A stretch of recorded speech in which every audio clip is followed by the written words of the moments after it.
ఓం నమో వేదాత్మకాయ వెంకటేశాయ. లక్ష్మీనివాసం జగతాం నివాసం లంకా వినాశం భువన ప్రకాశం భూదేవవాసం శరదిందుహాసం శ్రీరామచంద్రం సతతం నమామి. వక్షస్థల లక్ష్మితో నిత్య కళ్యాణ సౌభాగ్య సంపత్తులతో శేషాచలం మీద అర్చామూర్తిగా నిత్యము కైంకర్యములు అందుకుంటూ సమస్త లోకాల్లో ఉండేటటువంటి సకల భూత గణము యొక్క క్షేమాన్ని చూసుకుంటూ విశిష్య తనని దర్శించడం కోసం వచ్చేటటువంటి భక్తులని సర్వథా అనుగ్రహిస్తూ కలవు సంకీర్త్య కేశవం అని చెప్పినట్లుగా కలియుగంలో ఒక్కసారి గోవింద అని ఎవరైతే భక్తితో ఆర్తితో పిలుస్తారో అటువంటి వారిని అక్కున చేర్చుకుంటూ లోకాన్ని కళ్యాణమయం చేస్తూ ఉన్నటువంటి తిరుమల శ్రీవారిని మనందరం కూడా ప్రతినిత్యం వాగ్రూపంలో అర్చిస్తూ ఉన్నాం. అటువంటి స్వామివారి దివ్య సన్నిధానంలో మహాభారతం అనేటటువంటి 1,00,000 శ్లోకాత్మకమైన ఒక ఉద్గ్రంథాన్ని పారాయణ చేయడానికి మహాసంకల్పం చేశాం. 2 పర్వలని మనం చక్కగా పూర్తి చేసుకుని 3వ పర్వ అయినటువంటి సభాపర్వను కూడా ఈ మధ్య పూర్తి చేసుకుని 4వదైన మహాగ్రంథంలో మహాభారత గ్రంథ పర్వ సంఖ్యలలో ప్రధానమైనటువంటిదైన 3వదైన మన పారాయణ క్రమంలో 4వదిగా అయిన విరాట పర్వ, ఆ పైన ఆదిపర్వ, సభాపర్వ, తర్వాత అరణ్య పర్వ. కావున మన పారాయణ క్రమంలో 4వ పర్వ అయినటువంటి అరణ్య పర్వలో మనం ఈనాడు కైరాత పర్వ అనేటటువంటి ఒక ఉపపర్వని ఆరంభించుకుంటూ ఉన్నాం. కిరాతుడిగా శంకరుడు వచ్చి అర్జునుణ్ణి అనుగ్రహించి అర్జునుడికి కావలసినటువంటి అస్త్రములని ఇచ్చి సంపూర్ణ శక్తిమంతుణ్ణి చేసి అర్జునుణ్ణి, ఆ పైన అర్జునుణ్ణి లోకవీరుణ్ణి చేసినటువంటి వృత్తాంతమంతా కూడా ఈ కైరాత పర్వలో మనం విశేషంగా తెలుసుకుంటాం. ఈ కైరాత పర్వ యొక్క ఉద్దేశ్యం మనం ఈ కైరాత పర్వలో ఉండేటటువంటి సారాన్ని 1-2 మాటల్లో చెప్పుకోవాలి అని అంటే, సాధనాత్ సాధ్యతే సర్వం. అలాగే మనం కష్టించి పని చేసినట్లయితే అదృష్టాన్నో లేక ఏదో తాత్కాలికంగా వచ్చేస్తుంది అనేటటువంటి ఒక నమ్మకాన్నో లేక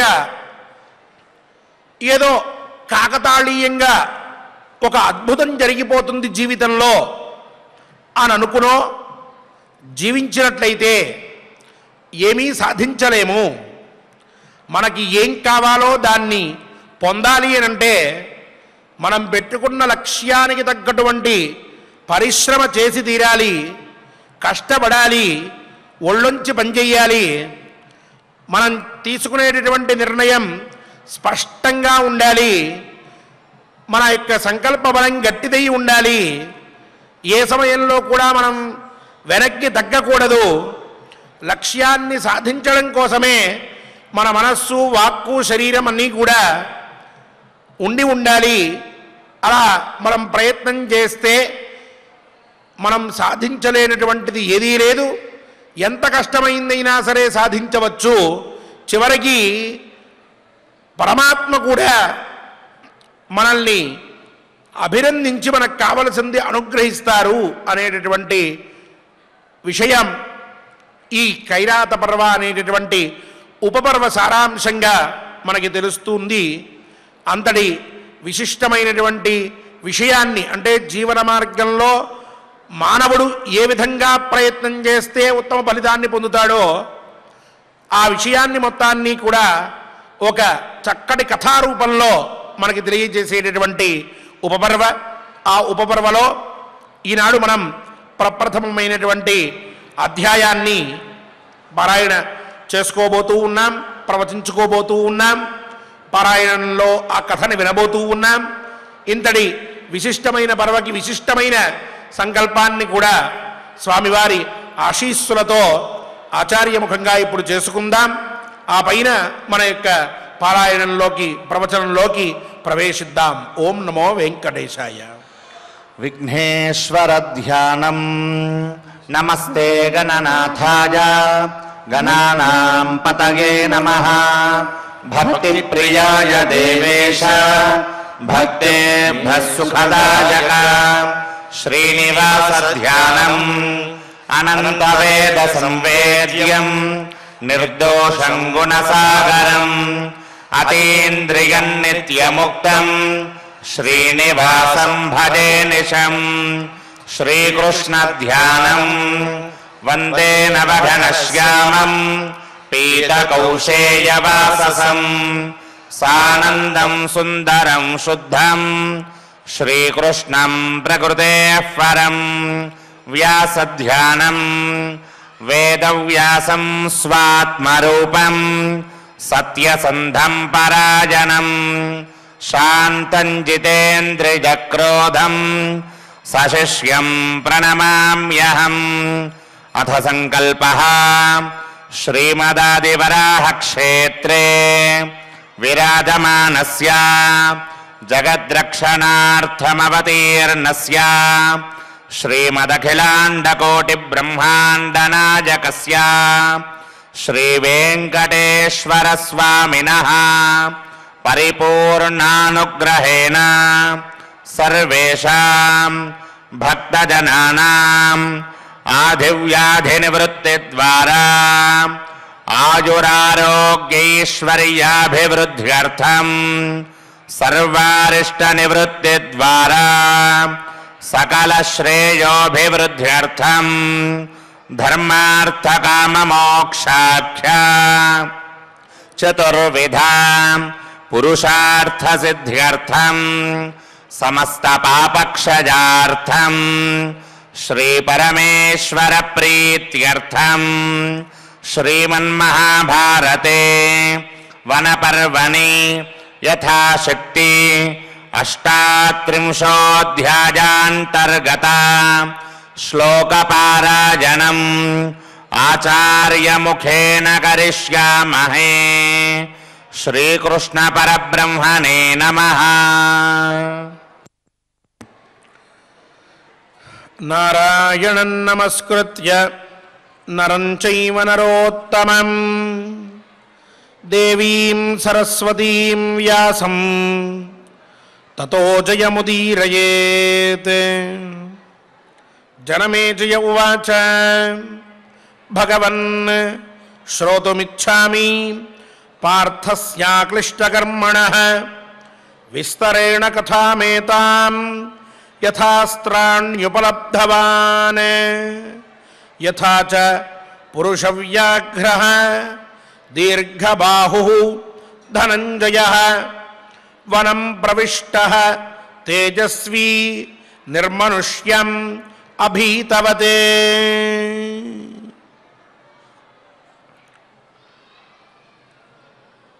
అర్జున అభిగమన పర్వ అని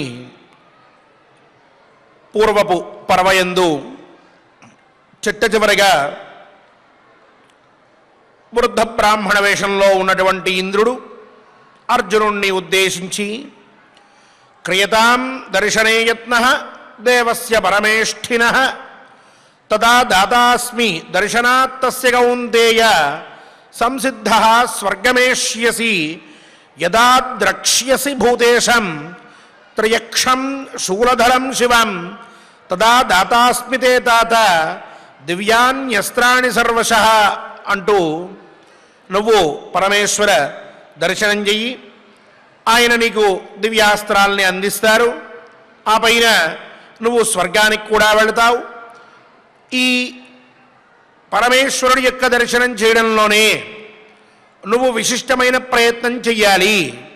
పరమేశ్వరుణ్ణి సాక్షాత్కారం చేసుకోవడం కోసం ఏవైతే తపస్సు, ధ్యానము, యోగసిద్ధి మొదలైనటువంటివి కావాలో ఆ అన్నిటినీ కూడా నువ్వు పొంది పరమేశ్వరుడి గురించి తపస్సు చేసి ఆయన్ని ప్రసన్నం చేసుకుంటే ఆయన నీకు అస్త్రములు ఇచ్చిన తర్వాత ఆ పైన దిక్పాలకులు మొదలైనటువంటి వారు కూడా నీకు అస్త్రములను అందిస్తారు, అది కూడా నీకు సిద్ధిస్తుంది. తర్వాత స్వర్గానికి వస్తావు, అంటే నా దర్శనం చేసుకుంటావు అని చెప్పి ఇంద్రుడు అర్జునుడికి ఉపదేశించారు. ఆ అర్జునుడు ఆ పైన పరమేశ్వర సందర్శనం కోసమని చెప్పి ప్రయత్నాన్ని ఆరంభిస్తూ ఉన్నాడు. ఇదే సమయంలో వైశంపాయన మహర్షి ఇంతవరకు కథ చెప్పిన తరువాత జనమేజయుడికి చాలా కుతూహలం కలిగింది, ఎంతో ఆనందపడ్డాడు. అక్కడ యాగం జరుగుతూ ఉన్నదని చెప్పుకున్నాం. ఆ యాగాన్ని కొంతవరకు చేసి విరామ సమయంలో మహర్షులందరూ కూడా అక్కడ ఉన్నటువంటి వారు కూర్చుని కథ వింటూ ఉన్నారు. వారందరి రోమాలు కూడా నెక్కబొడుచుకున్నాయి. ఎలా ఈ అర్జునుడు ఆ తపస్సును చేసి ఆ పరమేశ్వర అనుగ్రహాన్ని పొందాడు అని చెప్పి వాళ్ళు కూడా ఆలోచిస్తూ ఉన్నారు. వెంటనే ఈ జనమేజయుడు వైశంపాయన మహర్షితో అంటూ ఉన్నాడు, భగవన్ శ్రోతుమిచ్చామి పార్థస్య అక్లిష్టకర్మణ. అక్లిష్టకర్మణ అంటే అనాయాసంగా పనులు చేసేటటువంటి లక్షణం కలిగినటువంటి వాడు ఈ అర్జునుడు. అలాంటి అర్జునుడు ఏ విధంగా ఈ పనులన్నీ కూడా చేయగలిగాడు, పరమేశ్వరుడు యొక్క అనుగ్రహాన్ని ఏ విధంగా పొందగలిగాడు? విస్తరేణ కథాం ఏతాం శ్రోతుమిచ్చామి. నాకు అర్జునుడు ఏ విధంగా పరమేశ్వరుడి దగ్గర నుంచి అస్త్రాల్ని పొందాడో, అంతకు మునుపు ఏం చేశాడో, ఆ తర్వాత ఏం జరిగిందో సమస్తము కూడా విస్తారంగా వివరంగా నాకు చెప్పవలసినది అని చెప్పి అని యథాచ పురుష వ్యాఘ్ర. నరోత్తముడు అర్జునుడంటే, పైగా మహా తేజస్వి, దీర్ఘమైనటువంటి బాహువులు కలిగినటువంటి వాడు, చాలా గొప్పవాడు. అటువంటి వాడు ఆ అర్జునుడు నిర్మనుష్యం కథం ప్రవిష్ట. మనుష్యులే లేనటువంటి ఆ అరణ్యాన్ని అభీతవత్ భయం లేనటువంటి వాడిగా ఎలా ప్రవేశించాడు? అక్కడ చూడ్డానికి మనుషులు ఉండరు, ఎవరూ ఉండరు, అంతా కూడా నిర్మానుష్యంగా ఉంటుంది. భయంకరమైనటువంటి మృగములు అక్కడ సంచరిస్తూ ఉంటాయి, ఎన్నో వన్యప్రాణులు ఉంటూ ఉంటాయి. అటువంటి చోటకి ఎలా ప్రవేశించి వెళ్ళాడు? ఎలా ఆ అర్జునుడు ఆ పరమాత్మ యొక్క అనగా పరమేశ్వరుడు యొక్క దర్శనం చేసుకోగలిగాడు? నాకు చెప్పవలసినది అని చెప్పి పైగా ఆ పైన ఇంకొన్ని మాటలను కూడా అంటూ ఉన్నాడు జనమేజయుడు వైశంపాయన మహర్షితో. కించతేన కృతం తత్ర వసతా బ్రహ్మవిత్తమ కథంచ భగవాన్ స్థాణు దేవరాజశ్చతోషితః ఏతదిచ్ఛామ్యహం శ్రోతుం త్వత్ప్రసాదాద్విజోత్తమ త్వం హి సర్వజ్ఞ దివ్యం చ మానుషంచైవ వేత్త. మహానుభావ, బ్రహ్మవిత్తమ, నువ్వు చాలా గొప్పవాడివి.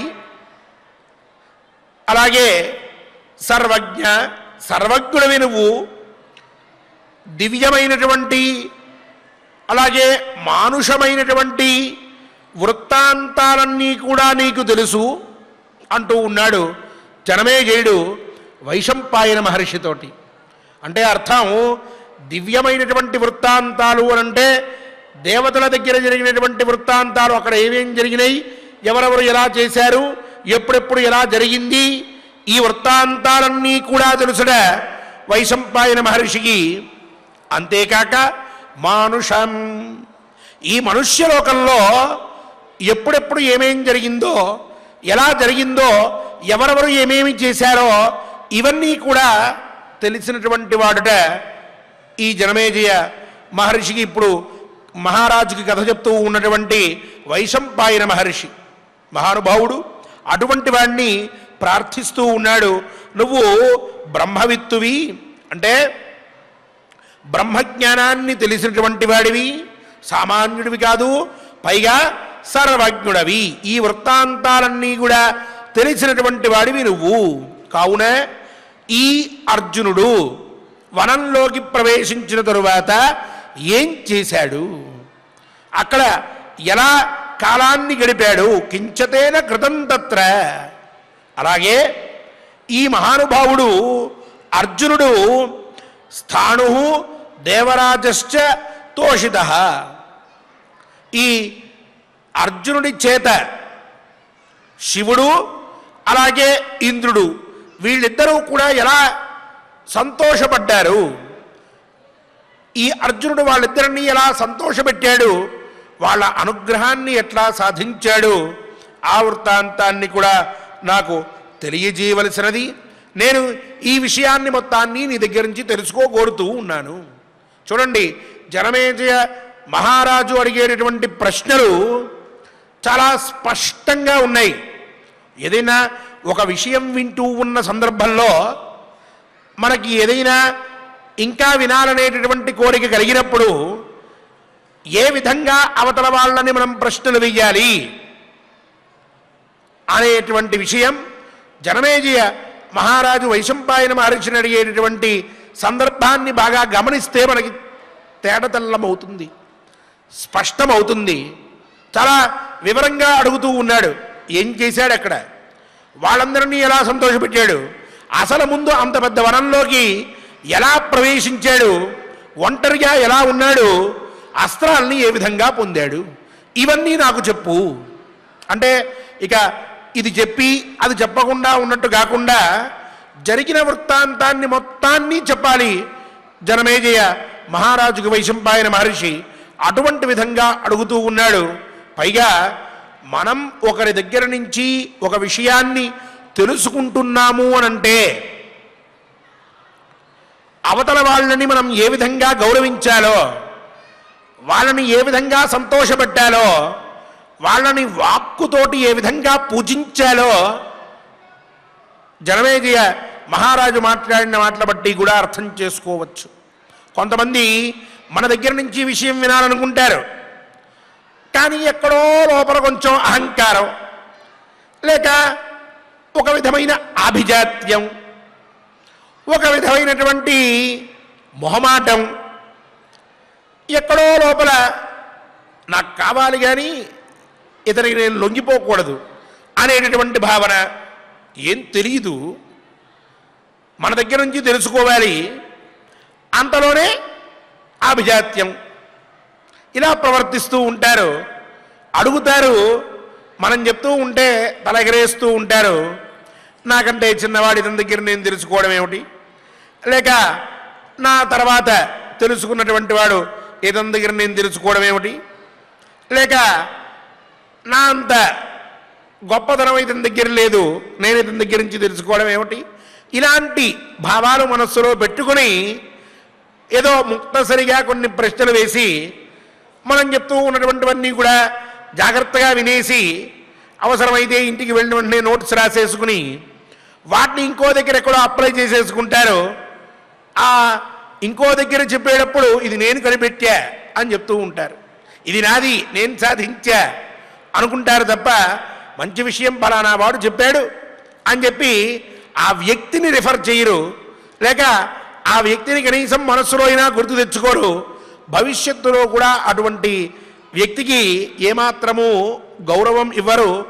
మన దగ్గర ఉన్నటువంటి విషయాన్ని ఇతను ఇంకొంచెం విశదీకరించి మనకి అర్థమయ్యేట్టు చెప్పి మనకు కొంత జ్ఞానాన్ని ఇచ్చాడే, ఇతన్ని గౌరవించాలి అనేటటువంటి భావన కూడా వాళ్ళ దగ్గర ఉండదు. చాలా ప్రొఫెషన్స్లో ఈ విధమైనటువంటి ఇబ్బంది ఉంటూనే ఉన్నది. అదేదో పెద్ద స్థాయిలో ఉంటాడు ఆయన, మనం కింద స్థాయిలో ఉంటాం, అన్నీ మన దగ్గర నుంచి తెలుసుకుంటాడు, కానీ మనం అని ఒప్పుకోవడానికి కొంచెం అహంకారం, ఓ విధమైనటువంటి ఓ మొహమాటం, ఇవన్నీ కూడా అడ్డుపడుతూ ఉంటాయి. అవి యథార్థంగా మనలో ఉండేటటువంటి గొప్పతనాన్ని తగ్గించేవి తప్ప ఏం పెంచేవి కాదు. అదే ఫలానా వ్యక్తి నాకు చెప్పాడయ్యా, చాలా బాగా చెప్పాడు అని మనం మన కింద వాళ్ళైనా మన చిన్నవాళ్ళైనా మనకంటే అటువంటి వారి గురించి చెప్తే లోకం మనలో ఉన్న గొప్పతనాన్ని గుర్తిస్తుంది. మహానుభావుడు ఆయన అతన్ని ఒప్పుకున్నారు, పెద్దవాడైనప్పటికీ ఆయన దగ్గర తెలుసుకుని మళ్ళీ ఆ విషయాన్ని అతని దగ్గర నుంచి తెలుసుకున్నానని చెప్తున్నారు. ఎంత వినయం, ఎంత విధేయత, ఎంత గొప్పదైన వ్యక్తిత్వం అని అనుకుంటారు. ఎందుకు చెప్తున్నానంటే తెలుసుకునేటటువంటి విషయాన్ని మనం ఏ విధంగా అయితే దాన్ని స్వీకరిస్తామో ఆ స్వీకరించిన తర్వాత చెప్పినటువంటి వాళ్ళని కనీసం వాక్కుతోనైనా వాళ్ళని మనం గౌరవించడం అనేటటువంటిది అత్యంత ప్రాధాన్యం. అప్పుడు రెండోసారి వారికి ఇంకొంచెం వివరంగా మనకి చెప్పాలనిపిస్తుంది, లేకపోతే అవసరం లేదురే అని అనిపిస్తుంది. ఎప్పుడైనా మళ్ళీ ప్రశ్న వేసినప్పుడు నాకు కూడా తెలియదండి, వెతకాలి లేక ఆలోచించాలి అని అన్నాడంటే సరిపోతుంది ఇంకప్పటికీ. కావున ఇది మనం పిల్లలకి బాగా అలవాటు చేయాలి. లోకంలో ఉన్నటువంటి చిన్న చిన్న పిల్లలకు కూడా ఇది మనం చిన్నప్పటి నుంచి అలవాటు చేస్తే ఎక్కువ విజ్ఞానాన్ని వాళ్ళు పొందడానికి చాలా అర్హులవుతారు. ఉన్నటువంటి వాడు ఇక్కడ జనమేజయుడు మహారాజు అయిన సామాన్యుడు కాదు. పైగా ఇదే వంశంలో పుట్టినటువంటి వాడు, చాలా గొప్పదైనటువంటి కీర్తి ప్రతిష్ట ఉన్నటువంటి వాడు. అటువంటి వాడు ఒక తపస్సు చేసుకుని ముక్కు మూసుకుని కూర్చునేటటువంటి ఒక వ్యక్తిని ఉద్దేశించి ఇంత వినయంగా మాట్లాడుతున్నాడు అని అంటే ఆనాటి కాలంలో ఒక రాజుకి ఒక సామాన్యుడికి అంటే ఒక మహర్షికి మధ్యలో ఉన్నటువంటి అనుబంధం, గురు శిష్య సంబంధం ఎంత గొప్పగా ఉన్నాయో కూడా మనకి ఇక్కడ స్పష్టమవుతూ ఉన్నాయి. ఇలా ఆయన్ని వాక్కుతో పూజించి ఆ పైన మళ్ళీ కొన్ని మాటలను అంటున్నాడు.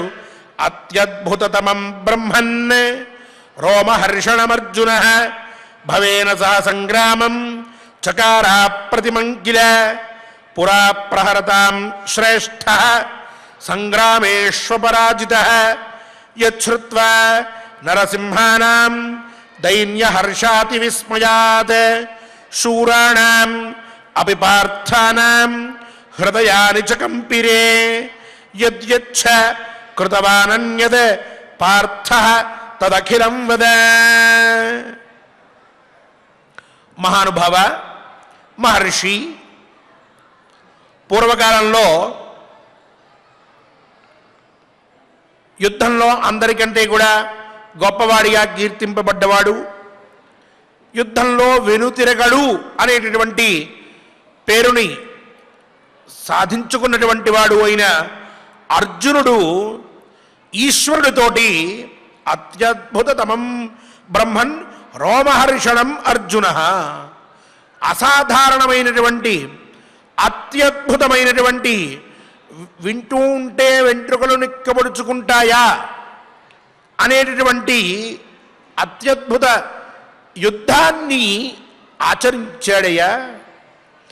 ఆ యుద్ధాన్ని అర్జునుడు చేశాడు అని చెప్పి విన్నటువంటి మిగిలిన ధర్మరాజ, భీమ, నకుల, సహదేవులకి మనస్సులో కొంచెం భయం కలిగింది, అలాగే దైన్యం కూడా కలిగింది. ఒక్కడనే వదిలిపెట్టి ఇక్కడ కూర్చున్నామే అర్జునుడు ఇంత పని చేశాడా అని చెప్పి మనసులో కొంత బాధ కూడా కలిగింది. ఆ పైన హర్షం, ఆనందం కూడా కలిగింది. అంతటి శంకరుడు అర్జునుడిని అస్త్రాలతో అనుగ్రహించాడా అని చెప్పి ఆనందపడ్డారు. విస్మయం కూడా కలిగింది, ఆశ్చర్యం. ఏమిటి, అర్జునుడు అంతటి యుద్ధాన్ని ఆ శివుడితో చేసి అస్త్రాలని సాధించాడా? మనం అనుకున్నటువంటి వచ్చేశాయా? అర్జునుడు సర్వాస్త్ర సంపూర్ణుడయ్యాడా? ఆహా, ఎంత ఆశ్చర్యం అని చెప్పి ఆ ఆశ్చర్యం కూడా వాళ్ళకి కలిగింది. దానివల్ల వాళ్ళందరూ కూడా వాళ్ళ మనస్సులు ఈ దైన్య హర్ష విస్మయాలతోటి ఆశ్చర్యాలతో చలించిపోయాయి. నహ్యస్య నిందితం జిష్ణో సుసూక్ష్మమపి లక్షయే చరితం తస్య శూరస్య తన్మే సర్వం ప్రకీర్తయ. మహానుభావ, శూరుడు జయాన్ని పొందే లక్షణం కలిగినటువంటి వాడు అయిన అర్జునుడు ఏమాత్రము కూడా తప్పు చేసి ఎరగడు. ఏనాడు కూడా తప్పటడుగు వెయ్యలేదు. ఎల్లప్పుడూ కూడా ధర్మంతో, అలాగే బలంతో, ధైర్యంతో, అభిమానంతో తన జీవనాన్ని కొనసాగించాడు. కాబట్టి శంకరుడితోటి అర్జునుడు యుద్ధం చేశాడు అన్నప్పుడు కూడా అక్కడ నిందించవలసిన అవసరం ఏమీ ఉండదు. ఎందుకంటే ఎప్పుడూ తప్పు చేయనటువంటి వాడే అర్జునుడు అని చెప్పి అంటూ ఉంటారు కదా. కావున ఈ యుద్ధం ఎందుకు చేయవలసి వచ్చింది? ఈ అర్జునుడు ఏ విధంగా యుద్ధం చేశాడు? ఆ పైన శంకరుడితో యుద్ధం చేసి ఆ శంకరుణ్ణి ఎలా మెప్పించాడు? ఆయన అనుగ్రహాన్ని ఏ విధంగా పొందాడో నాకు తెలియజేయవలసింది విస్తరంగా చెప్పు అని చెప్పి ప్రార్థించాడు వైశంపాయన మహర్షిని. వెంటనే వైశంపాయన మహర్షి చెప్తూ ఉన్నారు. వైశంపాయన ఉవాచ కథయిష్యామి తే తాత కథామేతాం మహాత్మనః దివ్యాం పౌరవశార్దూల మహతీం అద్భుతోపమాం గాత్ర సంస్పర్శ సంబద్ధాం త్ర్యంబకేణ మహానఘ సహానఘ పార్థస్య దేవదేవేన శృణు సమ్యక్ సమాగమాం అంటూ ఉన్నారు వైశంపాయన మహర్షి. ఇదంతా విన్న తర్వాత జనమేజయుడితో, నాయన, అర్జునుడి యొక్క వృత్తాంతం, ఈ కైరాత పర్వ అనేటటువంటిది అంతా కూడా అర్జునుడి వృత్తాంతాన్ని తెలుపుతుంది. ఈ వృత్తాంతమంతా కూడా దివ్యమైనటువంటిది, చాలా గొప్పది. అంతేకాదు అత్యద్భుతమైనటువంటిది. సామాన్య మానవ జన్మని పొందినటువంటి అర్జునుడు దేవతా సమాగమాన్ని చూడగలగడం, ఆ దేవతల్ని ప్రసన్నం చేసుకోవడం, దేవతల దగ్గర నుంచి కావలసినటువంటి వాటన్నిటినీ పొందడం అనేటటువంటిది ఎంతో ఉత్తమమైనటువంటి చరిత్ర, అత్యద్భుతమైనటువంటిది, పైగా మహత్వపూర్ణమైనటువంటిది. ఇది కూడా మనం జాగ్రత్తగా వినాలి. ఈ కైలాత పర్వ అంతా కూడా మహత్వపూర్ణమైనది చెప్తూ ఉన్నారు వైశంపాయన మహర్షి. చాలా గొప్పది. దీన్ని వినడం వల్ల కార్యసిద్ధి కలుగుతుంది అని సంప్రదాయజ్ఞులందరూ కూడా చెప్తూ ఉంటారు. ఇందుకే చెప్తూ ఉన్నారు, కార్యం కోసం బయలుదేరి వెళ్ళాడు అర్జునుడు, చివరికి కార్యసిద్ధిని పొందాడు.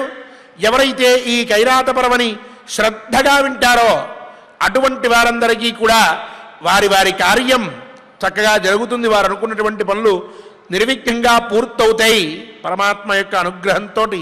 అటువంటి మహత్వాన్ని పెట్టుకుని ఉన్నటువంటి విశిష్టమైనటువంటిది ఇది. దాన్ని నీకు చెప్తున్నాను విను అని చెప్పి, నాయన, అర్జునుడితోటి ఈ శంకరుడు యుద్ధం చేయడం కానీ, ఆ పైన అర్జునుడికి సాక్షాత్తుగా పరమేశ్వరుడి యొక్క శరీర స్పర్శ జరగడం అనేటటువంటిది కానీ, ఇదంతా కూడా ఇగో ఈ చెప్పబోయేటటువంటి కథలో ఉన్నది. అదంతా చెప్తున్నాను, సావధానంగా విను అని చెప్పి ఆయన కూడా ఇక పైన జనమేజయుడు వినబోయేటటువంటి కథలో ఉన్నటువంటి వైశిష్ట్యాన్ని సూక్ష్మంగా తెలియజేసి మహత్వమైనది, అత్యద్భుతమైనటువంటిది, అలాగే చాలా దివ్యమైనటువంటిది, ఒక మనుష్యుణ్ణి ఆ దేవుడు ముట్టుకున్నాడు అనేటటువంటి విషయాన్ని తెలియజేసేటటువంటిది అయిన వృత్తాంతాన్ని చెప్తాను అంటూ ప్రారంభించారు చెప్పబోయేటటువంటి విషయాన్ని. యుధిష్ఠిర నియోగాత్ సహ జగామ అమిత విక్రమ శక్రం సురేశ్వరం ద్రష్టుం దేవదేవం చ శంకరం దివ్యాం తద్ధరురాదాయ ఖడ్గం చ కనగత్సరం మహాబలో మహాబాహు అర్జున కార్యసిద్ధయే దిశం శుదీచీం కౌరవ్య హిమవచ్చిఖరం ప్రతి ఐంద్రి స్థిరమనారాజన్ సర్వలోకమహారథ. నాయన, కురుకుల విభూషణుడు, ఇంద్రపుత్రుడు, స్థిరచిత్తుడు, మహాబలుడు, మహాబాహువు, అమిత విక్రముడు, ఇవన్నీ అర్జునుడికి విశేషణాలు. ఇంతటి గొప్పవాడైన అర్జునుడు యుధిష్ఠిర నియోగాత్ అంటే ధర్మరాజు యొక్క ఆదేశాన్ని అనుసరించి, ఆ ఆదేశం వలన నాయన నువ్వు బయలుదేరి వెళ్ళి తపస్సు చేయవలసినది, శంకరుణ్ణి ప్రసన్నం చేసుకోవలసినది, ఇంద్రదర్శనం చేయవలసినది, ఇంద్రుడి యొక్క అనుగ్రహం వల్ల దివ్యాస్త్రములు సాధించవలసినది అని చెప్పి ధర్మరాజు చెప్పినందువలన అన్నగారి ఆదేశాన్ని పాటిస్తూ ఉన్నటువంటి వాడే ఇంద్రుడి యొక్క దర్శనం కోసం బయలుదేరి ఆ పైన శంకరుడి దర్శనం కోసం కూడా బయలుదేరినటువంటి వాడు. ముందుగా ఇంద్రదర్శనం చేద్దామనుకున్నటువంటి వాడు చాలా దూరం ప్రయాణం చేసి వచ్చాడు. ఆ పైన శంకర దర్శనం కోసం అని చెప్పి తన యొక్క ఉత్తమమైనటువంటి బంగారు పిడి కలిగి ఉన్నటువంటి తన కత్తిని తీసుకుని ఉత్తర దిక్కుగా హిమవచ్చిఖరం మీదకి వెళ్ళాడు. త్వరయా పరయాయుక్త తపసే ధృత నిశ్చయ వనం కంటకితం ఘోరం ఏక ఏవాన్వపత్యత నానా పుష్పఫలోపేతం నానా పక్షి నిషేవితం నానా మృగగణాకీర్ణం సిద్ధచారణ సేవితం. ఇక అలా ఉత్తర దిక్కుగా వెళ్ళి ఇంద్రదర్శనం చేసుకున్న తర్వాత ఇంద్రుడి యొక్క ఆదేశం మేరకు శంకర దర్శనం చేసుకోవడం కోసమని చెప్పి మళ్ళీ హిమవచ్చిఖరం మీదకి వచ్చాడు. అక్కడ ఉన్నాడు. తపస్సు కోసం ముందుగా దృఢమైన నిర్ణయం తీసుకున్నాడు. త్వరయా పరయాయుక్త తపసే ధృత నిశ్చయ. చాలా వేగంగా ఒక్కడే అరణ్యానికి బయలుదేరి వెళ్ళాడట. అక్కడి నుంచి అక్కడ నేను తపస్సు చెయ్యాలి, తపస్సు ద్వారా శంకర ప్రసన్నత అనేది నాకు కలగాలి అని నిశ్చయమైనటువంటి బుద్ధితోటి అర్జునుడు కదిలాడట. ఇది మొదటి మార్గం, మొట్టమొదటి మెట్టు ఇది ఏ పని చేయడానికైనా సరే. అలా నిశ్చయ బుద్ధితోటి అర్జునుడు తన పనిలో ప్రవేశించాడు. అలా బయలుదేరి వెళ్ళి వనంలోకి ఒంటరిగా బయలుదేరి వెళ్ళాడు. అలా వెళ్ళినప్పుడు అక్కడ అరణ్యం ఎలా ఉన్నది అంటే చెప్తూ ఉన్నారు, నానా పుష్ప ఫలోపేతం, ఎన్నో రకాలైనటువంటి పువ్వులు పళ్ళు ఇవన్నీ కూడా ఆ అరణ్యంలో ఉన్నాయట. అన్ని విధములైన చెట్లు, వాటికి పూసినటువంటి పూలు పళ్ళు ఇవన్నీ కూడా ఉన్నాయి. మనోహరంగా ఉన్నది. నానా పక్షి నిషేవితం, ఎన్నో పక్షులు అక్కడ ఉన్నటువంటి చెట్ల మీద నివాసాన్ని ఏర్పరుచుకున్నాయట. చాలా మనోహరంగా ఉన్నది ఆ అరణ్యం. నానా మృగగణాకీర్ణం, అలాగే ఆ అరణ్యంలో ఎన్నో విధములైన జంతువులు ఉన్నాయట. అంటే విశిష్టమైనటువంటి అరణ్యం అని తెలుస్తోంది. అర్జునుడు ఏ ప్రదేశంలో చేశాడంటే చాలా గొప్పదైనటువంటి అరణ్యంలో చేశాడు అని చెప్పడానికి ఈ మాట అంతా చెప్తున్నారు వైశంపాయన మహర్షి. సిద్ధ చారణ సేవితం, ఇది చిట్ట చివరి మాట. సిద్ధులు అలాగే చారులు ఇటువంటి వారందరూ కూడా ఆ అరణ్యంలో నివసిస్తూ ఉంటారట. సిద్ధగణాలంటే చాలా గొప్పవి, అలాగే చారణులు అంటే వాళ్ళు కూడా గొప్పవారే. అటువంటి మహాత్ములందరూ కూడా ఆ అరణ్యంలో ఉంటూ ఉన్నారట. అటువంటి అరణ్యంలోకి అర్జునుడు ఒంటరిగా ప్రవేశించాడు. అలా ప్రవేశించిన పైన ఒక పెద్ద ధ్వని ఒకటి వినిపించిందట.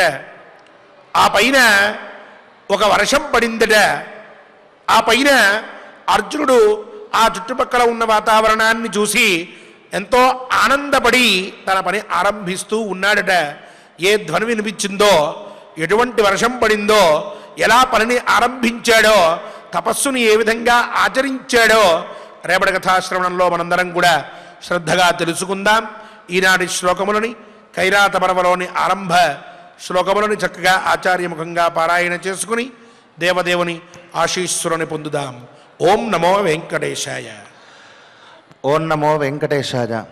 చక్కగా వైశంపాయనుల వారిని గూర్చి జనమేజయుల వారు అర్జునుడు ఏ విధంగా తపస్సు చేశారు, అందులో కలిగినటువంటి ఫలమేమిటి అనేటటువంటి విషయాలని మనం చక్కగా ఈరోజు 38వ అధ్యాయంలో కైరాత పర్వం అనేటటువంటి అధ్యాయంలో మనం చక్కగా తెలుసుకుంటూ ఉన్నాం. అందులో భాగంగా ఈరోజు మొదటి శ్లోకం నుండి యథావిధిగా మనం పారాయణం చేసుకుందాం. ప్రతి ఒక్క కార్య సిద్ధి కూడా మనం పొందుదాం, స్వామివారి యొక్క అనుగ్రహాన్ని పొందుదాం. అథ 38ోऽధ్యాయః. 38ోऽధ్యాయః. జనమేజయ ఉవాచ. జనమేజయ ఉవాచ. భగవన్ శ్రోతుమిచ్ఛామి. భగవన్ శ్రోతుమిచ్ఛామి. పార్థస్య క్లిష్టకర్మణః. పార్థస్య క్లిష్టకర్మణః. విస్తరేణ కథామేతాం. విస్తరేణ తథామేతాం. యథాస్త్రాణ్యుపలబ్ధవాన్. యథాస్త్రాణ్యుపలబ్ధవాన్. యథా చ పురుషవ్యాఘ్రః. యథా చ పురుషవ్యాఘ్రః. దీర్ఘబాహుర్ధనంజయః. దీర్ఘబాహుర్ధనంజయః. వనం ప్రవిష్టస్తేజస్వీ. వనం ప్రవిష్టస్తేజస్వీ. నిర్మనుష్యమభీతవత్. నిర్మనుష్యమభీతవతే. కించ తేన కృతం తత్ర. కించ తేన కృతం తత్ర. వసతా బ్రహ్మవిత్తమా. వసతా బ్రహ్మవిత్తమ. కథంచ భగవాన్ స్థాణుః. కథంచ భగవాన్ స్థాణుః. దేవరాజశ్చ తోషితః. దేవరాజశ్చ తోషితః. ఏతదిచ్ఛామ్యహం శ్రోతుం. ఏతదిచ్ఛామ్యహం శ్రోతుం. త్వత్ప్రసాదాద్విజోత్తమ. తత్ప్రసాదాద్విజోత్తమ. త్వం హి సర్వజ్ఞ దివ్యం చ. త్వం హి సర్వజ్ఞ దివ్యం చ. మానుషం చైవ వేత్తః. మానుషం చైవ వేత్తః. అత్యద్భుతతమం బ్రహ్మన్. అత్యద్భుతతమం బ్రహ్మన్. రోమహర్షణమర్జునః. రోమహర్షణమర్జునః. భవేన సహ సంగ్రామం. భవేన సహ సంగ్రామం. చకారా ప్రతిమం కిల. చకారా ప్రతిమం కిల. పురా ప్రహరతాం శ్రేష్ఠః. పురా ప్రహరతాం శ్రేష్ఠః. సంగ్రామేష్వపరాజితః. సంగ్రామేష్వపరాజితః. యచ్ఛ్రుత్వా నరసింహానాం. యచ్ఛ్రుత్వా నరసింహానాం. దైన్యహర్షాతి విస్మయాత్. దైన్యహర్షాతి విస్మయాత్. శూరానామపి పార్థానాం. శూరానామపి పార్థానాం. హృదయాని చ కంపిరే.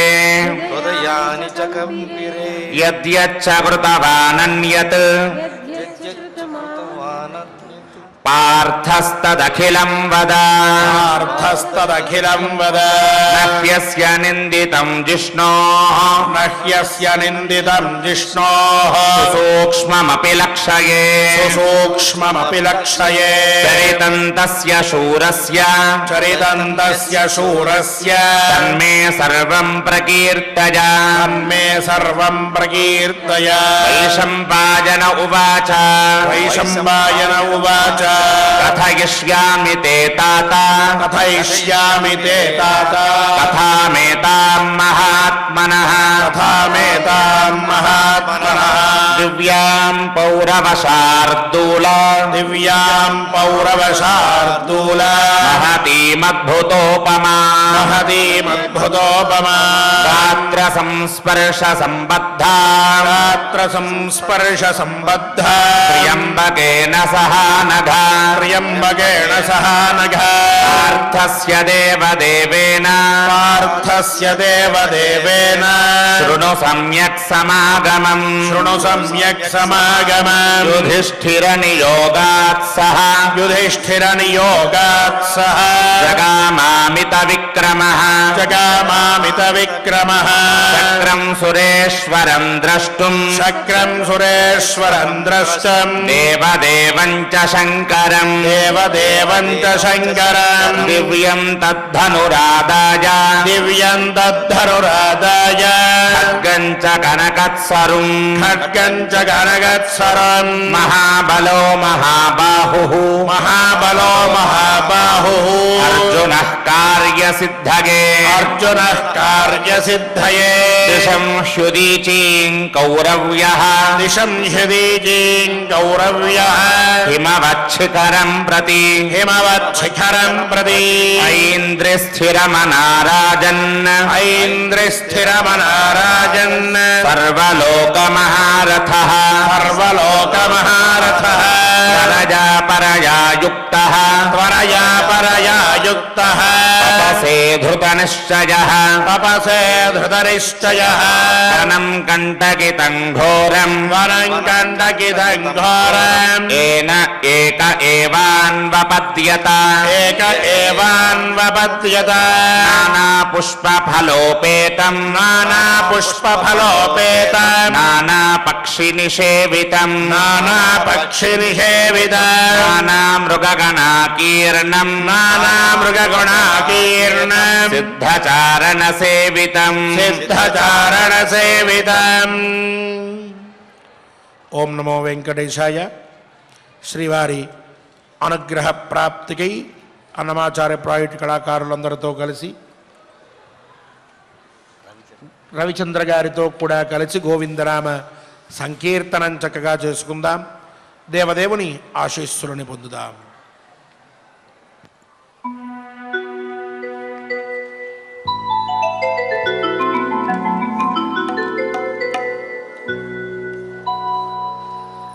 ఏడుకొండలవాడ వెంకటరమణ గోవింద వెంకటరమణ గోవింద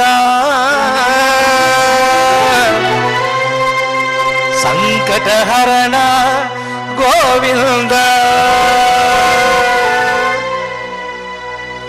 శ్రీనివాస శ్రీ వెంకటేశ భక్తవత్సల భాగవత ప్రియ నిత్య నిర్మల నీలమేఘ శ్యామ పురాణ పురుష పుండరీకాక్ష నందనందన నవనీత చోర పశుపాలక శ్రీ పాప విమోచన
పరిపాలక దరిద్ర జన పోషక ధర్మ సంస్థాపక మనోధ రక్షక ఆపద్బాంధవ శరణాగత వత్సల కరుణాసాగర కమల దళాక్ష అమిత ఫలద పాప వినాశక పాహి మురారే శ్రీ ముద్దాంకిత శ్రీ వత్సాంకిత ధరణీ నాయక దినకర తేజ హరి గోవింద హరి గోవింద గోకులనందన గోవింద గోవింద హరి గోవింద గోకులనందన గోవింద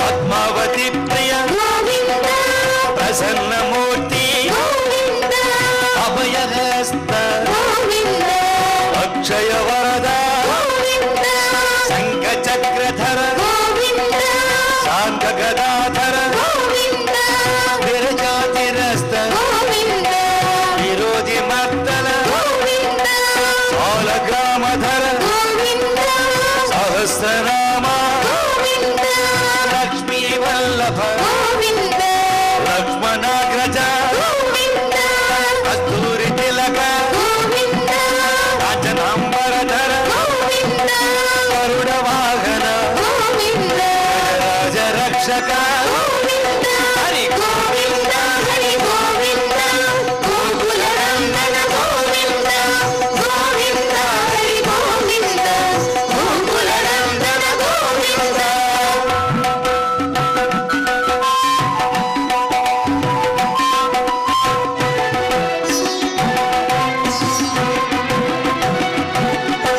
వానర సేవిత వారధి బంధన సప్తగిరీశ ఏక స్వరూప శ్రీరామకృష్ణ రఘుకుల నందన ప్రత్యక్ష దేవ పరమదయాకర వజ్ర కవచధర వైజయంతిమాల వటికాసవాడ వసుదేవ తనయ బిల్వ పత్రార్చిత భిక్షుక సంస్కృత శ్రీ పుంరూప కేశవమూర్తి హరి గోవింద హరి గోవింద గోకులనందన గోవింద గోవింద హరి గోవింద గోకులనందన గోవింద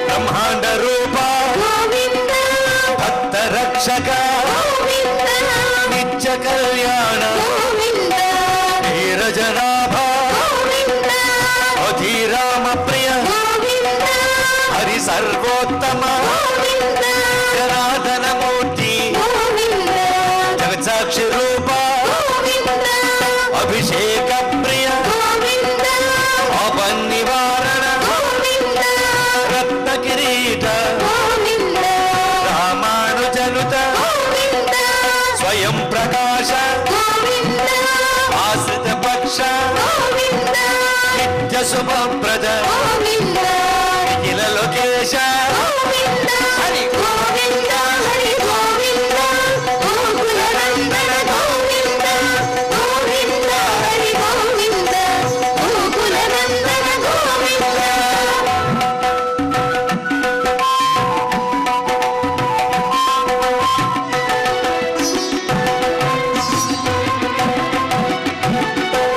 ఆనంద రూప ఆజంతరహిత పరదాయక పరాజ రక్షక పరమదయాళు పద్మనాభ హరి తిరుమల వాస తులసీ వనమాల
నమో వెంకటేశాయ. క్షమా ప్రార్థనాదులతో మన పారాయణాన్ని పూర్తి చేసుకుందాం. అఖిలాండ కోటి బ్రహ్మాండ నాయకుని అనుగ్రహాన్ని పొందుదాం. అథ క్షమా ప్రార్థనా యదక్షరపదభ్రష్టం మాత్రాహీనం చ యద్భవేత్ తత్సర్వం క్షమ్యతాం దేవా నారాయణ నమోస్తుతే. అథ లోకక్షేమ ప్రార్థనా స్వస్తి ప్రజాభ్యః పరిపాలయంతాం న్యాయేన మార్గేణ మహీం మహిషాః. గోబ్రాహ్మణేభ్యః శుభమస్తు నిత్యం. లోకాః సమస్తాః సుఖినో భవంతు. అథ భగవత్సమర్పణం కాయేన వాచా మనసేంద్రియైర్వా బుద్ధ్యాత్మనా వా ప్రకృతే స్వభావాత్ కరోమి యద్యత్ సకలం పరస్మై నారాయణాయేతి సమర్పయామి. అథ మంగళం శ్రియః కాంతాయ కళ్యాణ నిధగే నిధగేర్థినాం శ్రీవేంకట నివాసాయ శ్రీనివాసాయ మంగళం.